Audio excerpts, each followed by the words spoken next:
జైనూర్ గిరిజన మహిళపై జరిగిన దాడిని బీఆర్ఎస్ పార్టీ తీవ్రంగా ఖండిస్తుందన్నారు ఎమ్మెల్యేలు సమిత ఇంద్రారెడ్డి, సునీత లక్ష్మారెడ్డి. కాంగ్రెస్ పాలనలో మహిళలకు రక్షణ లేకుండా పోయిందని మండిపడ్డారు. రాష్ట్రంలో మహిళలపై దాడులు జరుగుతుంటే సీఎం రేవంత్ రెడ్డి కనీసం స్పందించడం లేదని ఆగ్రహాన్ని వ్యక్తం చేశారు. చూస్తే అసలు బాడీ అంతా కూడా షోల్డర్ మీద అక్కడంతా కూడా కుట్లతోని జీవత్సంలో కనిపిస్తా ఉంది. నిజంగా ఎంత ప్రతిఘటించి తనను కాపాడుకుంది అనేది అక్కడ చూసిన తర్వాత మాకంతా అర్థమైంది. నిజంగా ఒక్కసారి వెనక్కి తిరిగి ఆలోచిస్తే 8 నెలలు ఈ రాష్ట్రంలో జరుగుతున్న అన్ని చూస్తూ ఉంటాయి. అంటే పాలనను గాలికి వదిలేసి, శాంతి భద్రతను గాలికి వదిలేసి, ఏది జరిగినా ఈ ప్రభుత్వానికి సంబంధం లేదన్నట్టు ఏ విధంగా అయితే బిహేవ్ చేస్తున్నారో మళ్లీ ఇలాంటి సంఘటనలు జరగడానికి ఆస్కారం ఏర్పడతా ఉంది. గత 8 నెలల్లో అత్యాచారాలు, అఘాయితాలు జరిగినాయి అనేది రాష్ట్రంలో అందరూ వింటూ ఉన్నారు. అసెంబ్లీ వేదికగా మాట్లాడుతూ ఉన్నాయి. ప్రభుత్వానికి చలనం లేదు. దాదాపుగా 1800 పైచిలకు సంఘటనలు మహిళల పట్ల జరిగిన సంఘటనలు చూస్తున్నాం.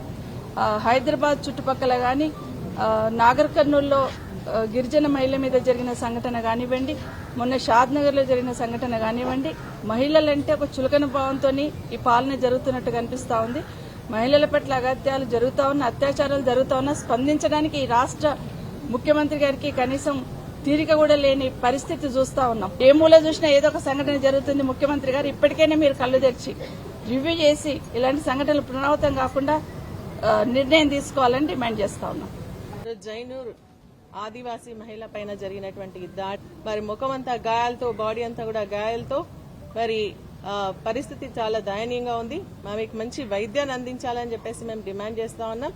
అదేవిధంగా ఒక మహిళకు ఏంటంటే ఏదైనా ఇటువంటి సంఘటనలు జరిగినప్పుడు రాష్ట్రంలో వచ్చి పరామర్శించి చేతులు దులుపుకుంటుంది ప్రభుత్వం తప్ప దానిపైన సీరియస్ గా మళ్లీ ఇన్వెస్టిగేట్ చేసి యాక్షన్ తీసుకోవాలన్న ఆలోచన ఈ ప్రభుత్వానికి లేదు అన్నట్టుగా కనిపిస్తా ఉంది.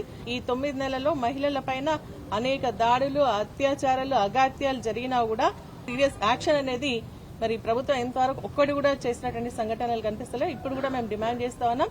దాడిలో మరి పాల్పడేటువంటి వాళ్ళందరినీ కూడా గుర్తించి మరి వారిపైన ఇమీడియట్ యాక్షన్ తీసుకోవాలని. ఇటువంటి కేసెస్ దాదాపు 2000 పైన అయిపోయినాయి ఇప్పటికీ. మరి ఇప్పటికైనా ప్రభుత్వం స్పందించి ఫాస్ట్ ట్రాక్ కోర్ట్స్ ఏర్పాటు చేసి ఇమీడియట్ వాళ్ళపైన యాక్షన్ తీసుకున్నట్టయితే ఇవి తిరిగి పునరావృతం కాకుండా ఉంటాయని చెప్పేసి కూడా నేను ప్రభుత్వాన్ని డిమాండ్ చేస్తాను.